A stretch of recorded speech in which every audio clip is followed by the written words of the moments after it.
Olá pessoal, sejam bem-vindos a mais um vídeo do canal Para Programar é Só Começar, e o assunto de hoje é encapsulamento em C#.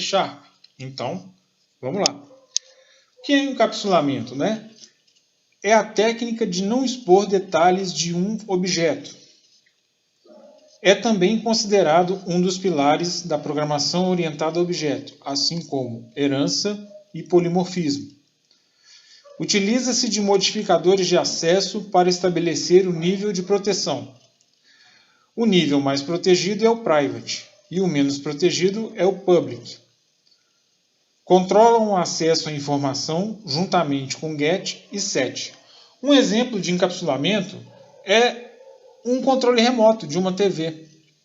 O usuário ele tem o controle na mão, ele sabe qual é o botão que aumenta o volume, diminui o volume, troca o canal, e ele sabe simplesmente que ele tem que pressionar esse botão.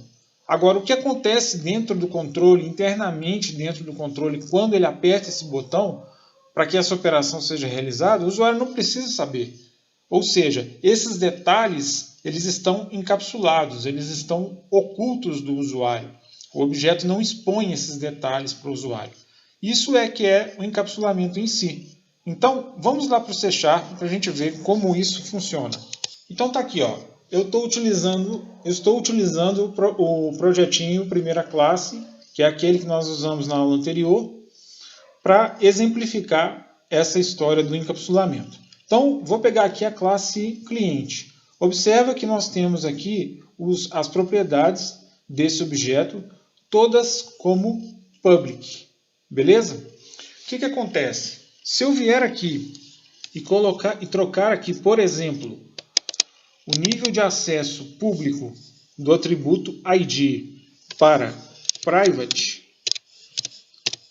significa o seguinte: eu estou dizendo que esse atributo ele é um atributo protegido, ele é um atributo privado da classe cliente e ele não pode ser acessado em outra classe, como por exemplo na classe Program.cs.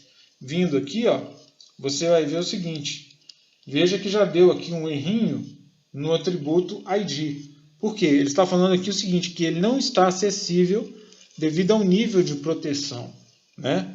E a mesma coisa está acontecendo aqui com o nome. Por que isso está acontecendo com o nome?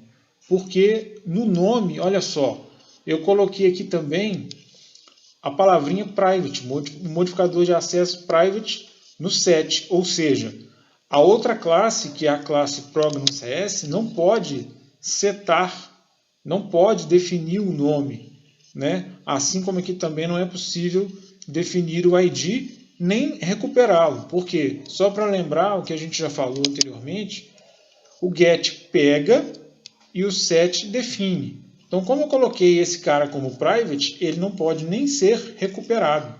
Beleza? Olha só, se a gente voltar aqui na classe Program.cs, se eu fizer aqui uma nova chamada, ó, vou colocar aqui, por exemplo, cliente, vou colocar aqui o objeto cliente,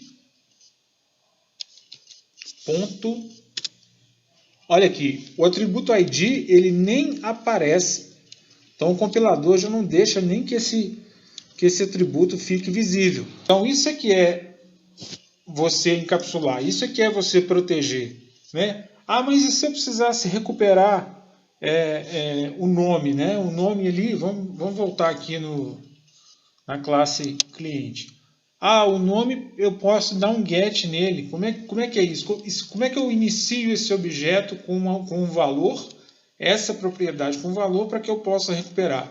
Aí a gente vai entrar naquele conceito dos construtores que eu comentei com vocês na aula passada, mas não é o nosso foco aqui. Eu vou só mostrar, por exemplo, o construtor de uma classe com um valor definido. Olha lá.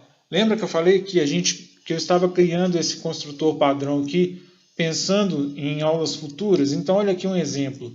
Se eu precisar criar um objeto já com o nome do cliente para eu poder buscar esse nome, eu tenho que passar esse nome na criação do objeto através de uma variável do tipo string.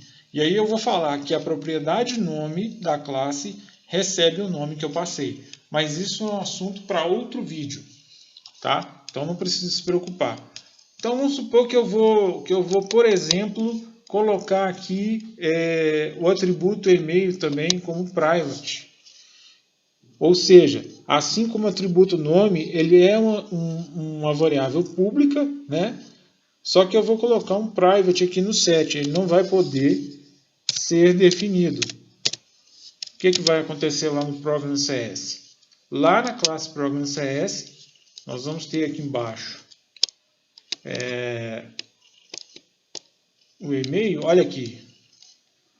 Mesmo utilizando a questão da herança, tá, gente? Olha aí, a classe pessoa física, não é isso? A gente não viu que a superclasse é a cliente, e aí a subclasse pessoa física, ela ia pegar o e-mail de quem? Da extensão do cliente. Olha aí, não pode mais. Por quê?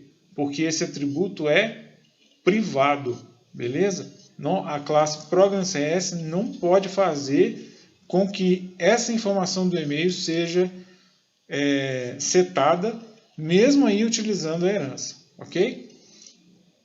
É isso aí. Bom, então, nesse vídeo de hoje é isso que eu queria deixar para vocês, espero que fique claro, espero que tenha ficado entendido. Se você tiver alguma dúvida, tiver alguma dificuldade, pode entrar em contato, pode deixar uma mensagem e até o próximo vídeo.